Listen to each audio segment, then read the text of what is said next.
absolute unity. There's only one thing in the universe, and not two. The ultimate reality is one, and not two. So that one has manifested itself as this universe. It has manifested as the self of the human being. So the two words come side by side. Brahman, Atman. Brahman was the cosmic self, infinite self of the universe. That is Brahman. Atman is yourself, myself, the real self within all of us. And then comes the discovery that the self in you and the self of Brahman are the same. Atman, Brahman are one and the same. They are of the nature of pure consciousness. Consciousness cannot be divided. It is itself and indivisible. Therefore, Brahman, that God, is within you, your own self, close to you. There is no question of believing in it. Whether you believe or not, truth is always there. So Vedanta presents this as a truth which you can question, which you can experiment, which you can try to realize or reject. Both you can do. That has been the tradition in India, the central tradition from the Upanishads up to date. We don't burn away unbelievers, atheists in India. That you do not believe, that doesn't matter. Atman is your true nature. It's a beautiful verse Shankaracharya says in the Vivekananda. Asti iti pratyayo yascha, yascha nasti iti vastuni, buddhereva vikaretav, naru nityasya vastunaha. In this Upanishad, you are going to tell the Atman is beyond the body, beyond the senses, beyond the mind and intellect, the innermost self, that is the Atman. Shankara says in this sloka, the affirmation of the theist that God is, the negation of the atheist that God is not, neither of this can affect God, because that God is the self of the affirmer and the negator. See the language. It is the self of the atheist. It is the self of the theist. You cannot negate self. Then you can negate everything. And therefore, nasti iti pratyavayascha, asti iti pratyavayascha, buddhereva vikaretav. These affirmative, negative statements are only statements of the buddhi, intellectual, what you call affirmations and negations. Natu nityasya vastunaha. That nitya vastu, eternal self behind, nothing can touch. No negation, no affirmation can touch there. So in this way, our sage's mind went in this direction. What is the truth of religion? Religions we have plenty.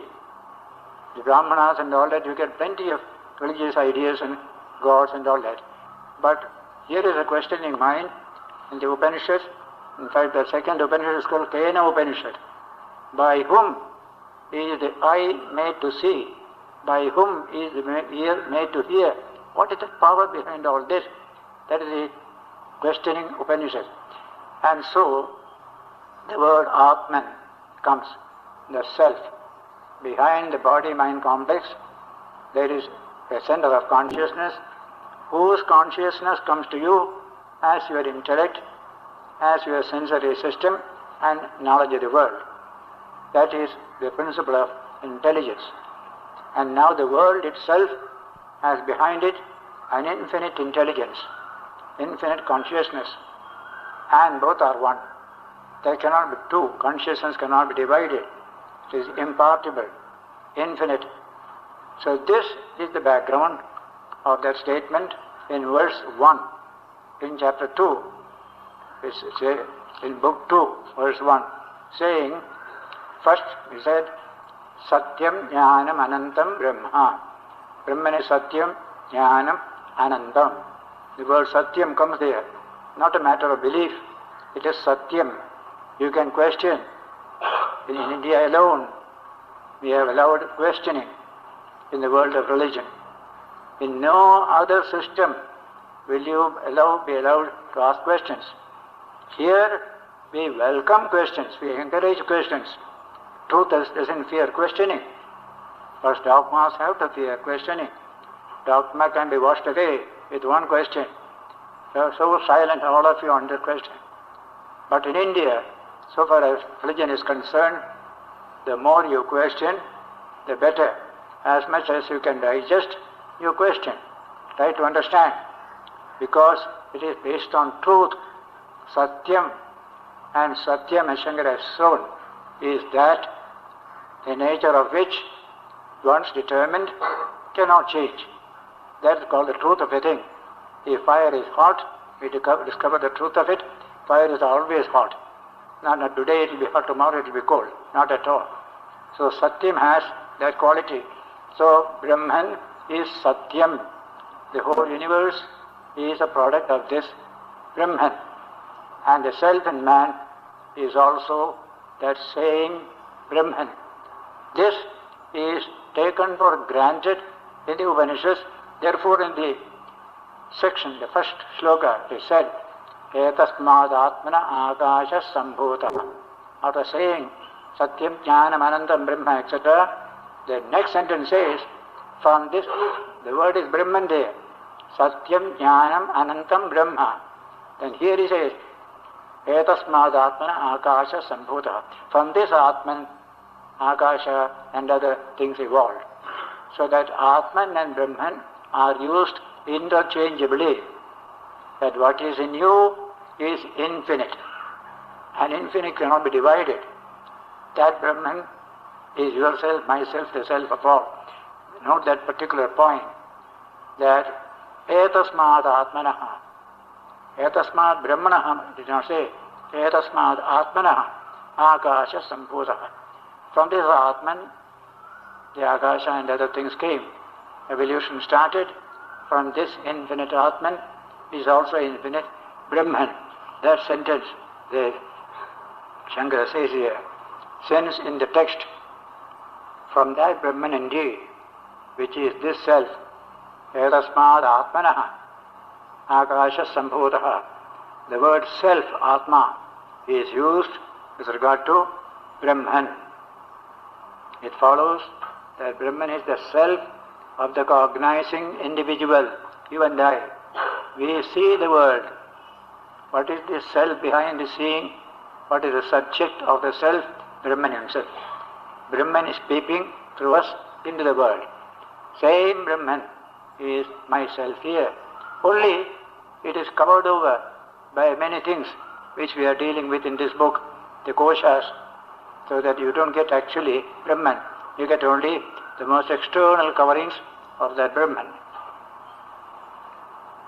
Supported by the text, he attains this self made of bliss. Bliss, Anandamaya. Brahman, Anandamaya Atma. The Atman made of bliss. He attains it. That is the text in this very Upanishad. Brahman is shown to be the self. Having created that, he entered into that very thing. Brahman created his world and entered into it as the self of the world. That's another beautiful statement. Tat srishtva tadeva anupravishat. Having created that, say, in the Upanishad it is said, in as much clarity as you can give to this kind of subject, he shaped a bird and entered into that bird as the self of the bird. Similarly, everything in the world, he created the form, entered into it as the self. The form and the self both came from Brahman. There are not two realities, only one only. So the self has got that meaning, that something from the depth of our personality is referred to as the self. We take it first as this body. As a matter, begin, but investigate. Science means investigation, questioning, asking questions. How can the body be the self? Our Indra book questioned in the Chandogya Upanishad finally got the correct truth. So in this way, today science is questioning even gravitation and various other subjects which were so sure. They question and they become modified, they become changed. New ideas come, new truths come.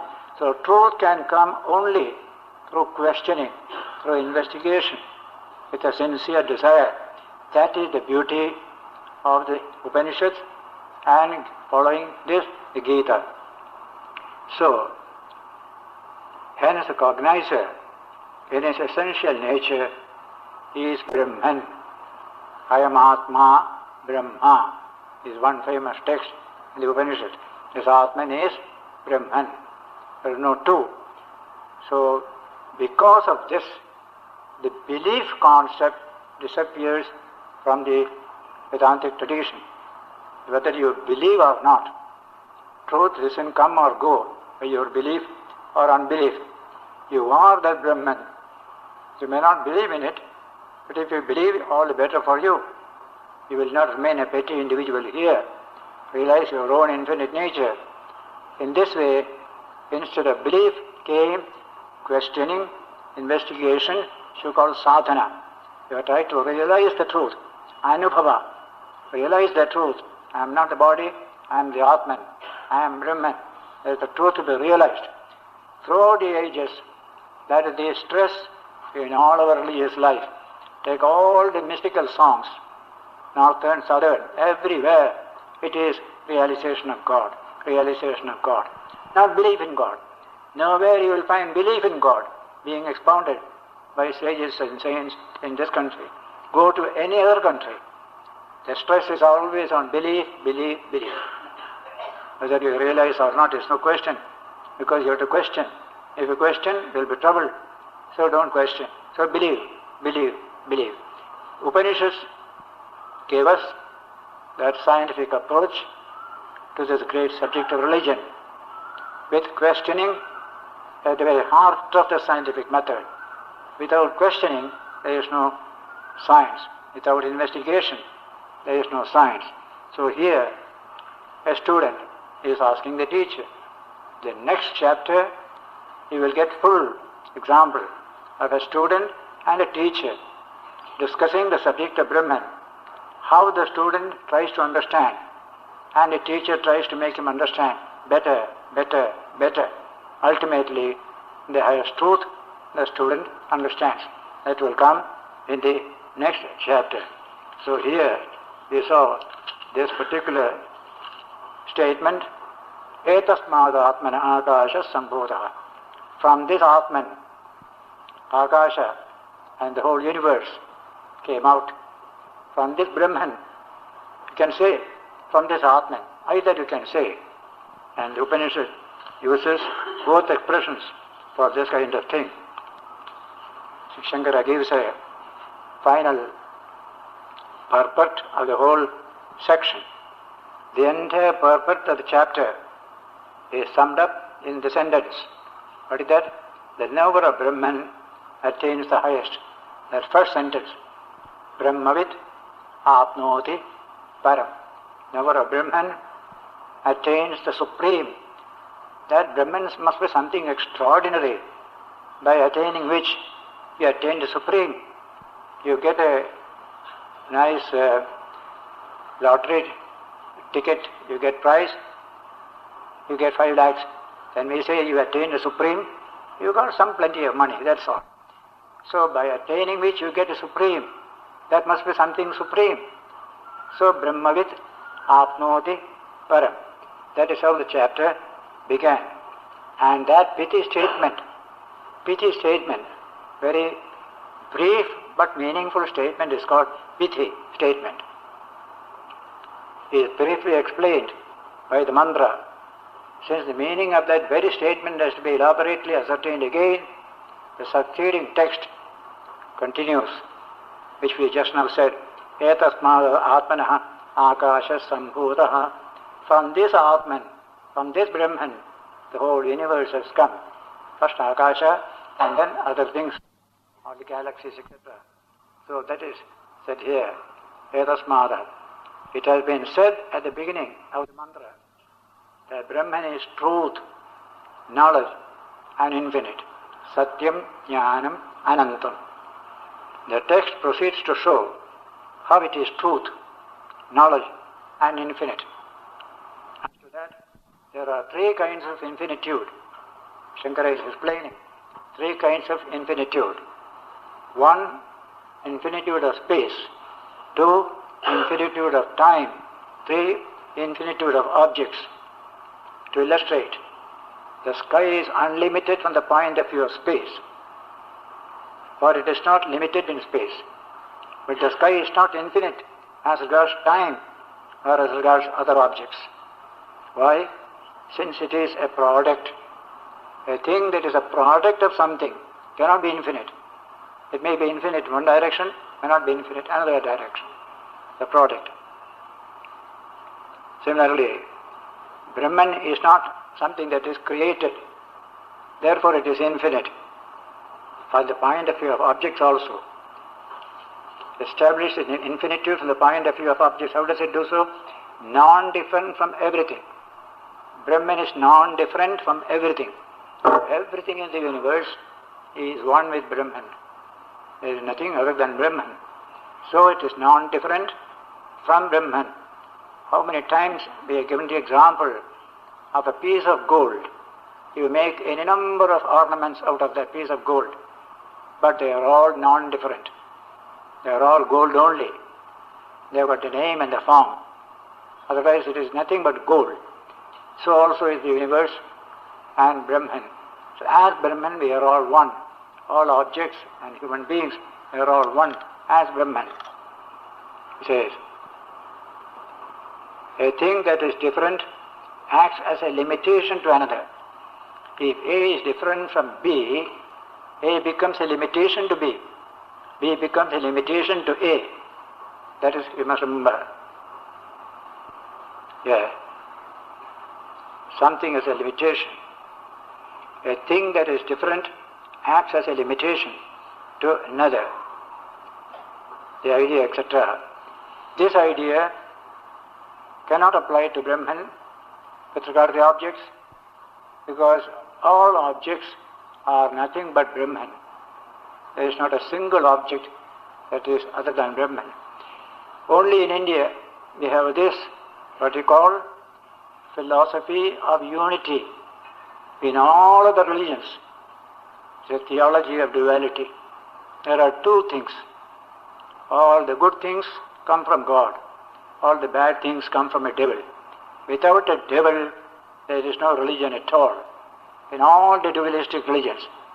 In India, we never worried about it. Everything is one.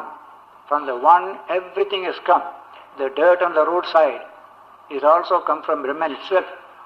Any scientist can say that the dirt on the roadside is nothing but solar energy, solar radiation in that particular state. And so, with a unitary basis, you see the world in a new light. More of harmony, more of cooperation, understanding, peace possible on that basis. On the basis of duality, you will always have conflict. Two means possibility of conflict and quarrel, and it has always been so.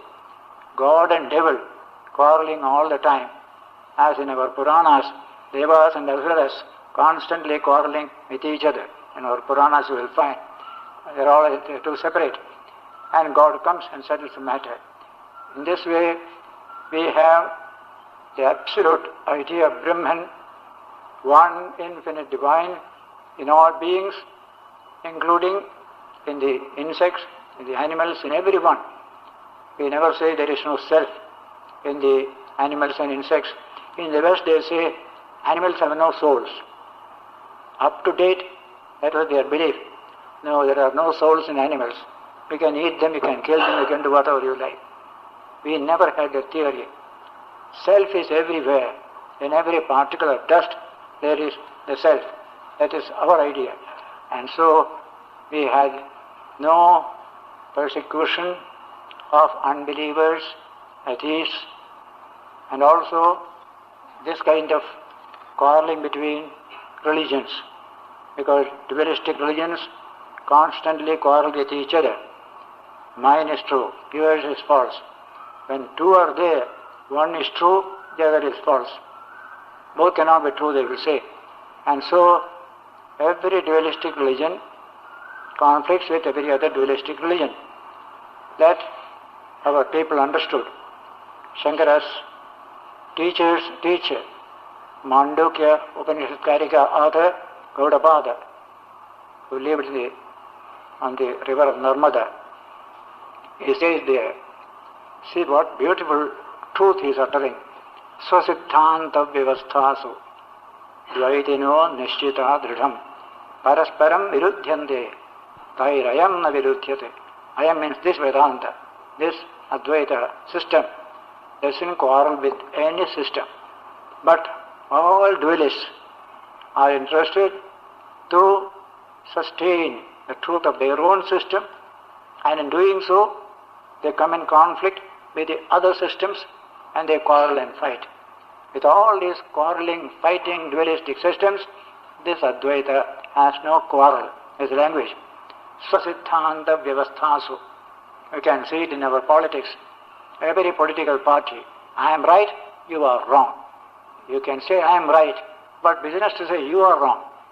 But no, in politics you must say I am right and you are wrong. That's in our religion, you are just the same. I am right, you are wrong. Swami said, you can say you are right. You have no business to judge the other man is wrong. How do you know he is wrong? Because he doesn't say as you say. That is all the argument about it. And so, here is the shloka. Swa siddhanta vyavastha so. To establish one's own siddhanta. Dvaitino, these dvaitis, nishchita dridham. They are well determined to do so. While doing so, parasparam virudhyante. They have to quarrel with each other. They have to collide against each other. Then comes, with all these colliding dualistic systems, this Advaita has no quarrel, has no conflict, is the language. Advaitam paramartho hi. Advaita is paramartha, supreme truth. Dvaitam tat bheda uchyate. Dvaita is only its own form. We accept Dvaita. Dvaitam tat bheda uchyate. But the Dvaitins, both are absolutely different from each other. But in spite of that, tena ayam na virudhyate. We do not quarrel and fight with any Dvaitin. So Advaita brought about that harmony, that unity which we generally speak about Indian culture, that harmony and unity. Not destruction of other religions. All this came about by this one great philosophy, Advaita, like Mount Everest. In his lecture in Lahore, Swami Vivekananda said on Vedanta, lift that banner of Advaita, let it fly high in the sky in India. All these distinctions will vanish, we shall realize we are essentially one. That is the philosophy that we need, he said, Advaita. Advaita, not two, but one. And so, this text says like this, the sky is not infinite, that as regards time or as regards other objects, since it is a product of Brahman's evolution. Brahman is not thus limited in time like the sky, since it is not a product. A created thing is circumscribed by time. Anything that is a product is circumscribed by time. But Brahman is not created. Hence it is infinite from the point of view of time as well. Similarly too, from the point of view of objects, it is infinite, it is not separated into objects. As objects, each one of them is Brahman itself. So in this way, this first chapter, Shankara gives a little more understanding and how this philosophy has shaped the higher mind of India. That higher mind that could hold together people whenever they came to quarrel and fight. Here are the people who can say, don't do so. We are all essentially one. That truth we need much more today. So, fly the flag of Advaita, Swami Vivekananda says, very high in India. All these petty conflicts will become less and less and less by the teaching. He said like that. And so, we enter into chapter 2 of book 2.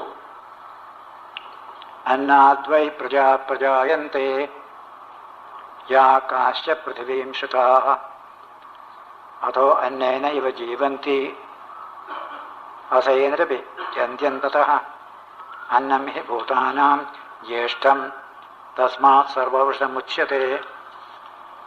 All beings that rest on this earth are born verily from food. That is it. Besides, they live on food, and at the end they get merged in food also. Food was verily born before all creatures. First food, then the creature. A wonderful idea. First food, then the creature. When a woman has to become a mother, nature releases various secretions in the system and milk is formed. And as soon as the baby is born, milk is ready. And he knows where to get it. All over the world you will find in nature this truth. An organism has come, there is a food ready for it. As soon as it comes, it gets its food. And it goes on, like that. Food was verily born before all creatures. Therefore it is called the medicine for all. Sarvaushadham. Medicine, the best medicine is food. At least for our 300 million people, the best medicine is food. They want food that can give them strength. So, Sarvaushadham, we always consider Ayurveda, food is the greatest medicine. Those who worship food as Brahman acquire all the food. You worship food as Brahman. Naturally you will work hard. Agriculture and all that. Produce plenty of food. That is a blessing that you get. Food was verily born before all creatures. Therefore it is called the medicine for all. Creatures are born from food. Being born, they grow by food. Since it is eaten and it eats the creatures. Since it is eaten and it eats the creatures. Food. Therefore it is called food. Food eats the creatures. Food is eaten by the creatures. Both take place. That is, here we can use the word matter for food in a technical sense.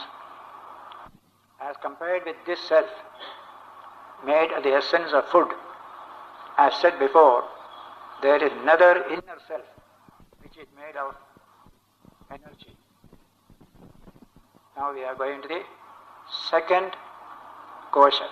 This is the Annamaya kosha, made of food. Inside this Annamaya kosha, the himself says here, Annapnyanti.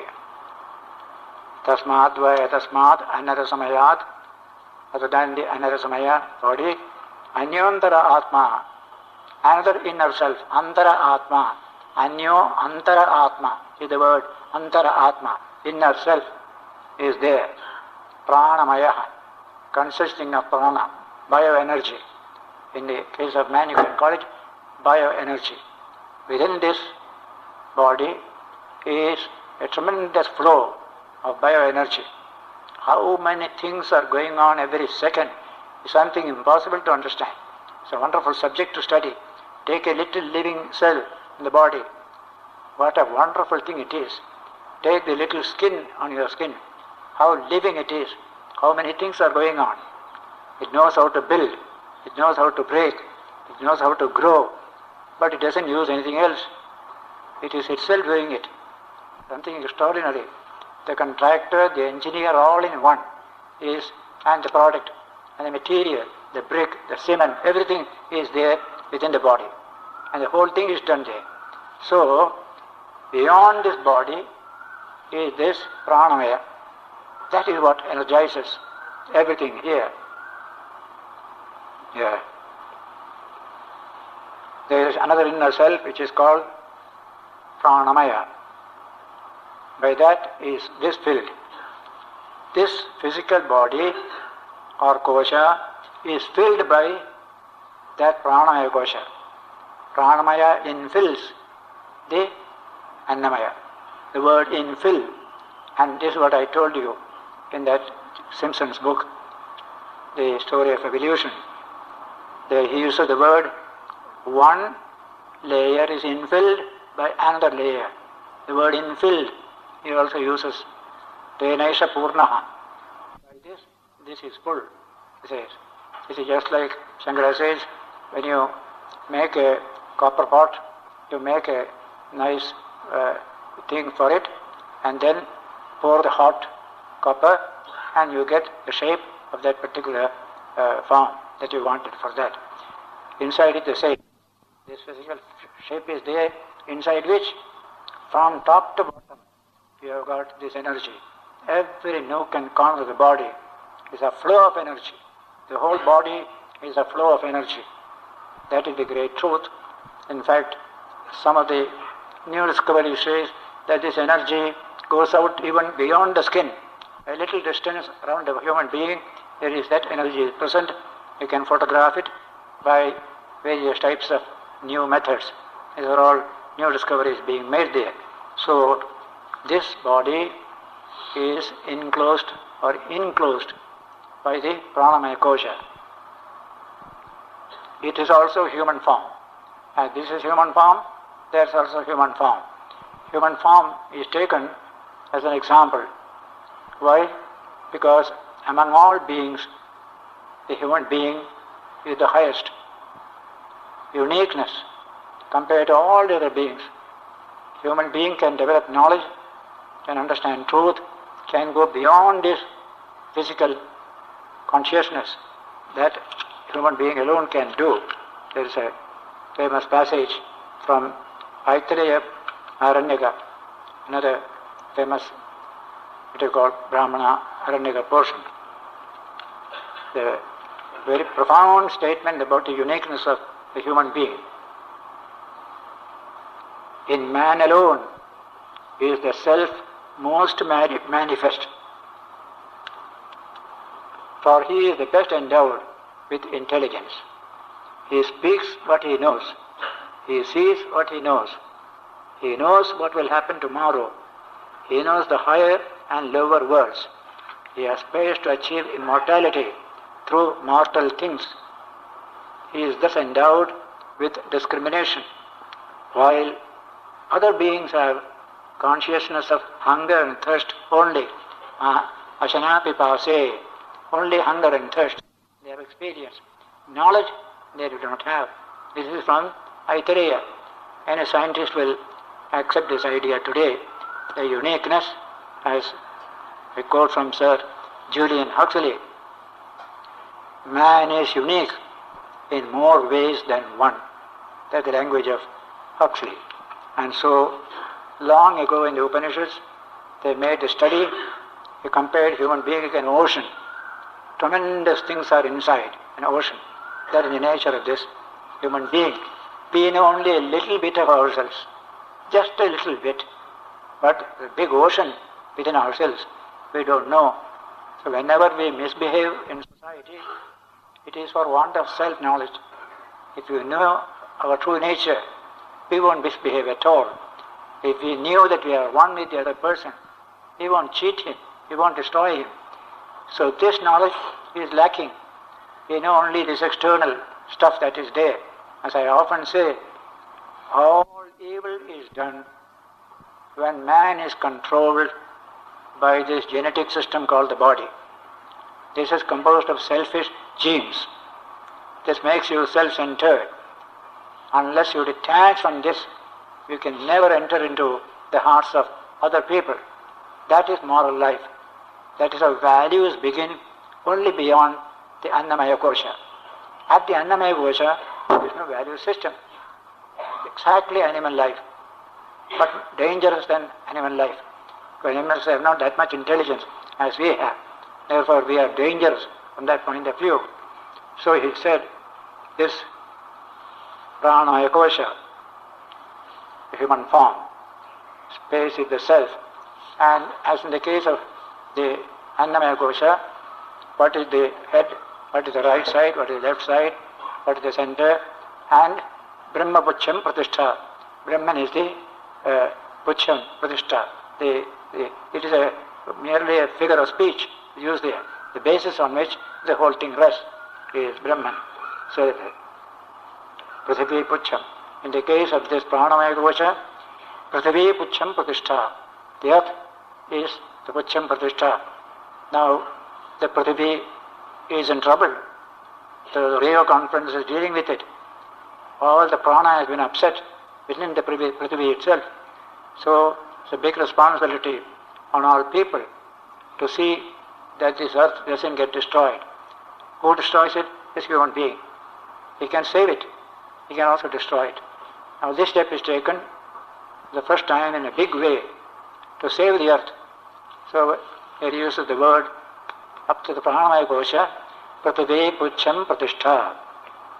That is the supporting thing. Pertaining to that, there is this following verse.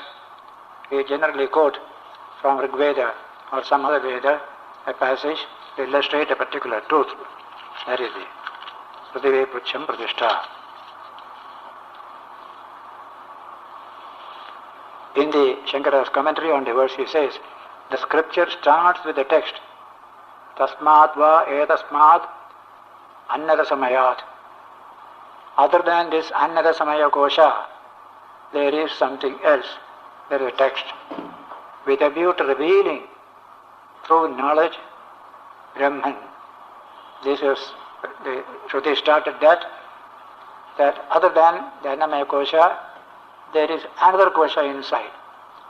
This is meant to reveal Brahman step by step by removing the outer cover. Finally, here is the truth that is there, which is the inmost of all the selves. We have got body as a self, then prana as a self, like that 5. Innermost is Brahman, that is the true self. We are being taken to that. Inmost of all the selves, beginning from the physical sheath, ending with the blissful sheath, Anandamaya Kosha. Last one is Anandamaya, that tension-free state, Anandamaya. As the indwelling self, by following a process of eliminating the 5 sheaths, just as rice is extracted from the grain called Kodrava, that has many husks. Too many husks are there, husk is removed, then you get the rice. Same process you adopt here also, says the Upanishad in Shankara's commentary.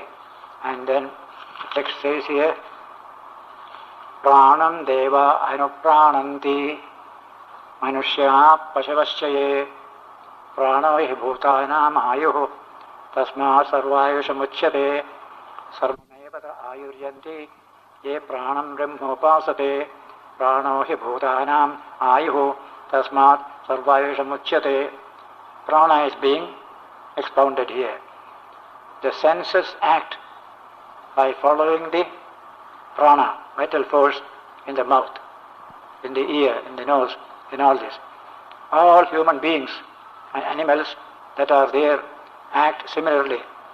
Prana energizes the 5 sense organs and they act. If the prana doesn't energize them, they cannot act at all. That is the prana.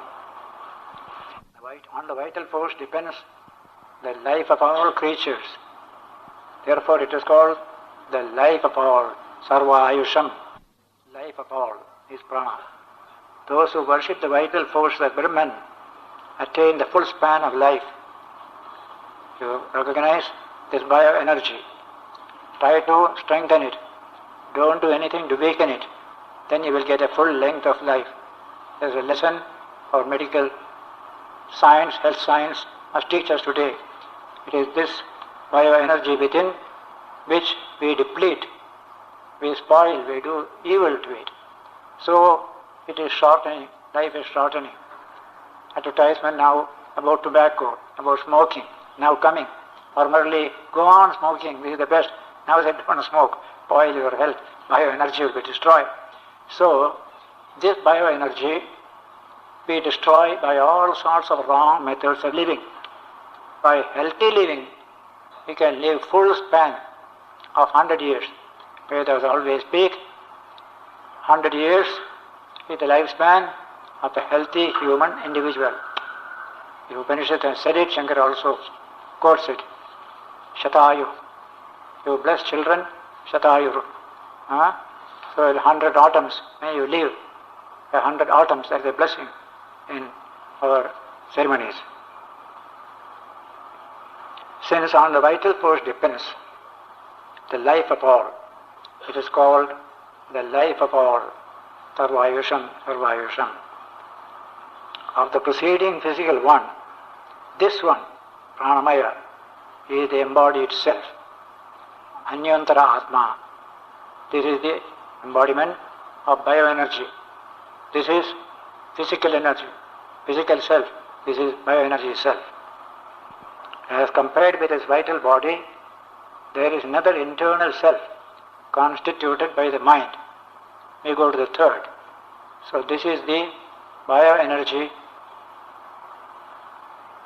what you call covering, inside which is the manomaya kosha of psychic energy. That is there behind. That is what he said here. Tasyesha eva sharira atma yap purvasya tasmadva etasmat pranamayat anyantara atma manomaya. Other than this pranamaya, there is another inner atman, which is known as manomaya. Tenaisha purnaha. By it, this pranamaya is full, infilled. As pranamaya infilled, annamaya. Manomaya infills pranamaya. Tenaisha purnaha. Tasmadva pranamaya. Tenaisha purnaha. Sava esha purushabheda eva. It is also, which is exactly like a human form. For a human being, it is a human form. Subtle, that is all.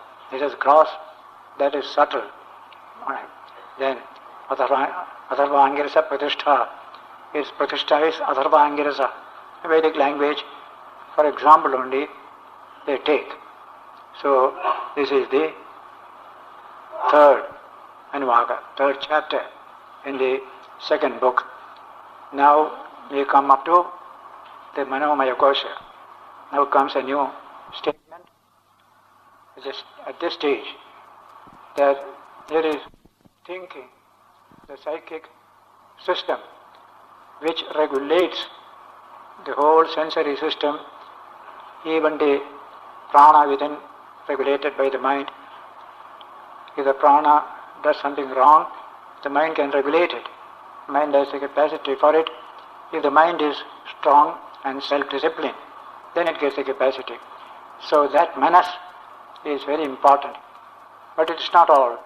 Beyond that, there is buddhi, vijnana. It is much more energetic and powerful. That will be told. Manas, vijnana, then the last is ananda. These three koshas we shall study next week when we meet here. At the end of all this, what do you find? Brahman, the infinite Atman. Till now, we were only seeing various appearances of the Atman. Body looks like the Atman. The bioenergy looks like the Atman. As Ramakrishna puts it in his Gita commentary, in the search for the true self, we come across many pretenders to selfhood. They are all pretenders to selfhood. Mind, energy, body, etc. But when you penetrate, no, they are not. They are, Ramakrishna says, when you try to see the Maharaja, I have seen in Mysore Maharaja's palace, so many peons are on the outside.